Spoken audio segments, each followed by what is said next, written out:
You had a lot of really talented players showcase their ability on Saturday, but there's some guys that kind of, I think, can fly under the radar. No Allowan being one of them. You got two helpers, but aside from that, what do you think of some of the other solid plays he did? Yeah, we really liked Lowen since we traded for him, and there's a reason we traded for him. We had good reports on him back to his draft years and stuff like that. That was his best game for us, and part of it is he's been in Jacksonville getting to play a lot, so they've really liked him. Nick Luco's raved about his play down there. It's sometimes easier to come in when you've been playing than when you've been out. But I thought he gave us a real hard-nosed presence. At heart, he's a defender. He's in your face. He's tough to play against. He's a penalty killer. He's a shot blocker. One of the assists was just a great shot block.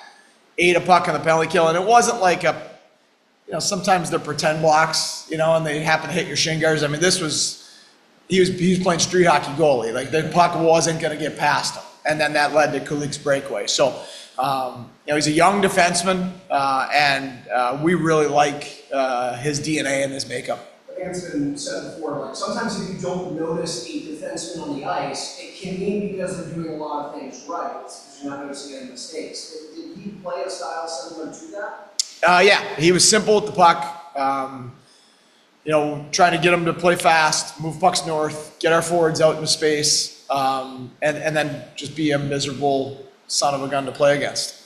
Shifting to another forward, you've talked before about how tough some of the players you coached are. Where does Brendan Warren rank on your toughness? Yeah, I mean, he's just become one of our go-to kind of warrior type guys. He's going to block shots for his teammates. He'll fight, take hits, he'll give hits. So he's carved out a really nice niche in this organization. We don't have as much of that. And so his speed, he's turned himself into a forechecking kind of menace where his speed gets on defensemen and then he arrives with some violence at times.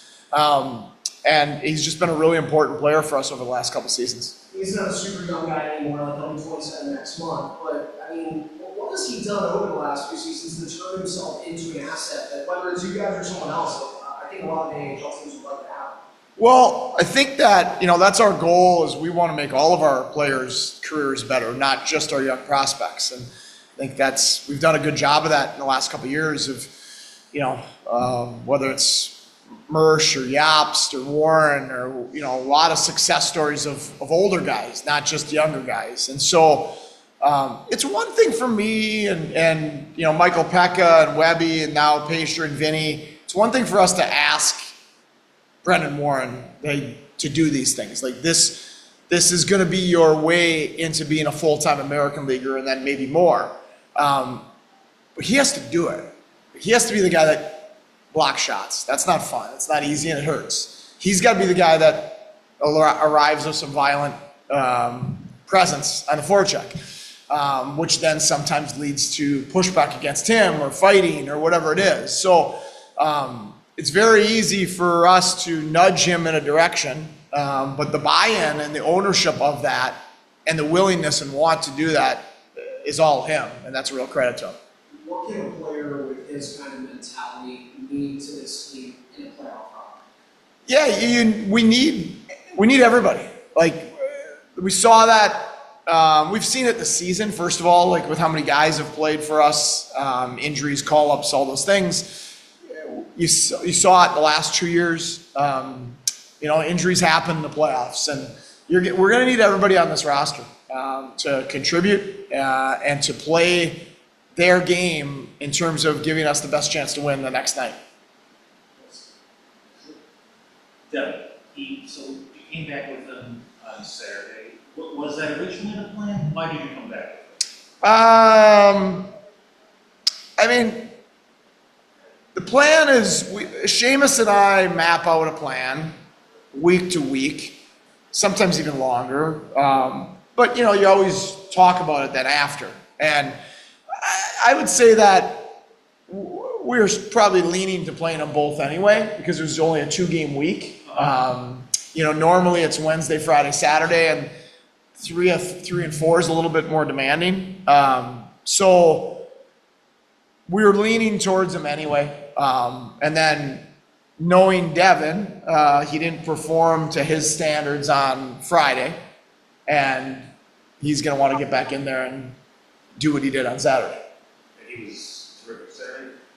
Yeah, he was really good early in the second. The first period didn't have a lot of work. We were really good. The first 10 minutes of the second on Saturday, they had a couple power plays. They pushed, obviously, when they're down 4-0. And then, if he gives one or two up there, it becomes a hockey game again. And he didn't give them anything in the second. He allowed us to grow our lead. And then once it gets to 5 or 6-0, now the game's out of reach. How difficult was it? I know there was no travel, but it was an earlier start. I mean, to play 2 games, or is that overrated? I think it's overrated. I do. Players do it. I mean, now I know the goalie plays the whole game, and it is more taxing mentally, obviously. But I do believe it's a bit overrated. Now I come from college, and they only play 2 games in the weekend, and most of the best goalies in college hockey play, every single minute the whole season. And Devin was that. So Devin playing on a Friday and Saturday night back to back isn't anything he hasn't done, hundreds of times at Northeastern. Speaking of that, he is used to having workload. He's never had the pro heavy workload. How has he responded? I mean, because he's playing at, 55, 60 game pace maybe in here. So how has he responded to that aspect? Very good. Number one, he's in great shape. Number two, he takes care of himself at a really high level. He's a pro at recovery. He takes a lot of time. He's at the rink a long time. He's not a guy that is in late and out early. He's in early and out late.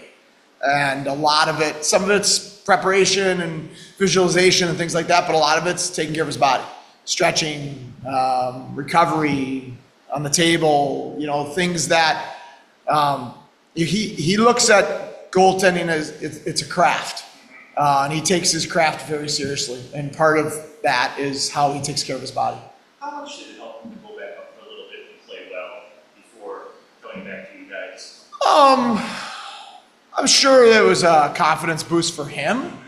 But, he was playing good here the whole time. So I think what it says, though, is he's allowed himself to be in the moment in multiple different places, in multiple different call-ups and send-downs. And that's not easy to do. So I thought was a great sign. Like, he wasn't told he was going up because, technically he wasn't going up until after the game, whatever the last game he started here was before he went up the last time. But he's reading the tea leaves. They're going on a Western trip. Like, I think he assumed he was going up. It'd be really easy to struggle in the game before that, because you're already thinking about getting back to Buffalo and going on the trip and playing out west. And he was totally locked in and presence. And then upon came back, I think started within like a day or two, and again was locked in. So his ability to stay in the moment, have his mind where his feet are, whether that's here or Buffalo, has been really impressive. How vital is that for the psyche? And obviously college, they're getting right back into it. But to get him back into a game right after that, pro schedules, games and all that, to get him right back into it after a poor start. You've got another veteran goalie that you use, right? Well, you got to get back to the next one. But for a guy that's in a development stage in his career, how important is it to just get his money back right away? Yeah, he wasn't. I would think, in his words, I don't think he was quite himself on Friday. Was a little off. Wasn't as sharp as he'd like to be. And a lot of times it is nice to go right back in and have the chance to, okay, that's done. It's easier to put it away mentally when you know you're playing again the next day. I told him very quickly after the game because I wanted him to be able to snap from what happened to prepare for what's coming. Where if you don't play for 5 or 6 days, sometimes that can, sit on you for a little bit too long. So I think it was important for him. That's why I told him that night right away, and he did a great job of it. Just in general for goalies, because that is a very more particular part of the position, and all about that. But like making sure that they are in the right mental spot, given the way the position is, the way they're discussing and all that. For a young guy that's just getting used to doing all of this, trying to make sure that the psychological side of it is right. How much harder is that than just like the hockey side of it? Probably player dependent, really. Some guys are just naturally stronger mentally and more locked into those things. So I think that is a little bit player dependent. But the players don't know who's in the lineup until I post the lineup sheet the next morning. But I'll always tell our goalies as far in advance as I can. Because I think that at least the goalies we currently have, they want to know. And I want to put them in the proper mindset. And also on a day they're maybe not going, them to know that as well, because there might be different rituals and routines that you go through, which are all take a mental toll. And so I think that one of the most important things you can do as a coach is give your players clarity, clarity of purpose, clarity of their situation, clarity of how we want them to play. And I think players can play their best if they have that clarity. Some of the prospects challenge and the leading scorer. Kind of defenseman this year. He seems to have some more flair. Just over when you assess him, just like what is he? Well, I think right now, he's a young, raw defenseman. He's at a really good first year in North America. I mean, he's over 20 points and he's like a plus 18 or 19. I mean, that's not easy for any rookie defenseman, but you tack in first year in North America, language, all of that. He's had a really good year. His offensive instincts, 5-on-5, on the line rush and in the O-zone are very, very good. Borderline high end. He has very good instincts of when to jump in the offense, of where to go offensively. Pucks seem to follow him. The good offensive players, pucks seem to follow them. And he puts himself and his teammates in some really, really good spots, 5-on-5 offense.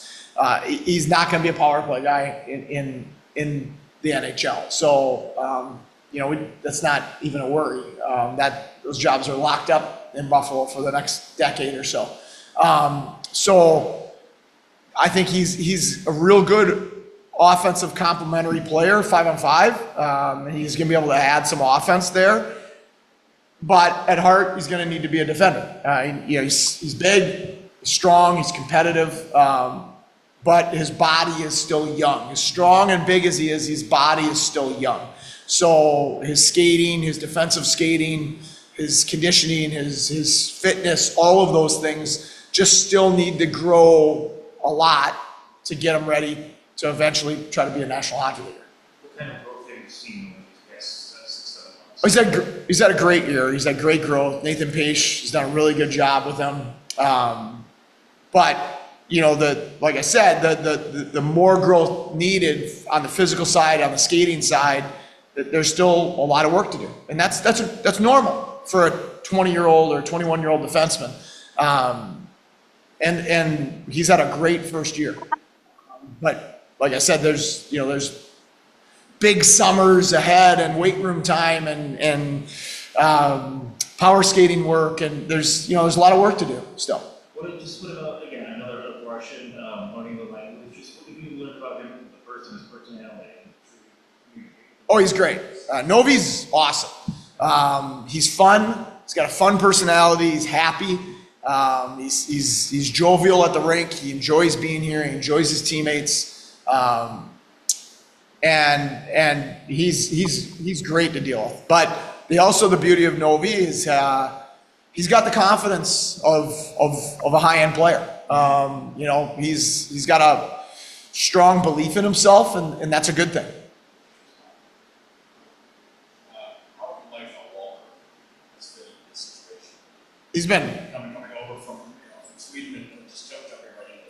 Yeah, Wahlberg's been really good. There's been games he's been excellent, actually. You know, and an off game has still been pretty good, which is hard to do at 18 years old, first time playing in North America. Not overly used to the NHL ice sheet yet, but he has he's got a north-based direct kind of hard game. So it fits. It actually might fit even better in North America than on the big sheets over in Sweden. And, you know, he's played, I think the best thing I could say is I trust putting him on the ice. And so that's what young players, sometimes in development role that we're in the American League, sometimes you have to put guys on the ice even that you don't yet, because you need to put them in those situations. They need to learn, they need to fail to learn sometimes. But now this time of year, it's different a little bit. And I feel very comfortable calling his number. And at 18 years old, first month here, that's a real compliment to him. What else can you tell us about his style? Just beyond his aggressive, big body. Well, he likes contact. He likes forechecking. He's north-based. He wants to play a north direct game. He wants to go to the net. What I really like is he gets in the offensive zone. He's thinking about going right to the net. Him and Mersch and Jobst have been aligned. Sometimes that means we have two at the net with him and Mersch. That's fine. I'd rather have two people at the net than nobody at the net. So I'm completely comfortable with that. Their goal they scored on Saturday was, a great example. Jobst and him and Wally were making a play up top, and Mersch is at the front of the net and hits Mersch and ricochets over, and Jobst puts in the rebound. So he wants to be in hard areas, and he's got a really good stick, and his stick dexterity and ability to pull pucks off the wall in the breakout and in the O-zone is pretty impressive for an 18-year-old. And that allows him to kind of get out of some of those tight areas. And, he needs a lot of strength still. He's still a little gangly. There's still some Bambi-ish moments. But we're really excited about, since we've drafted him, we've been excited. But what he's shown here in these first sets of games has been impressive. What's it like maybe it's a question for him, but he went through a full season already. And, on the fly, he's basically joining you there. How difficult is that for 18? It's not different. Everything's different. Yeah, I think I wouldn't want to speak for him in terms of that. I think he can answer that for himself. But it is a lot, to throw at guys. He's 18 years old, doesn't know the guys that well yet, new country, North American ice sheet. That's a lot, and he's great. He's fun to see every day. He's got a smile on his face. He works hard. He's coachable.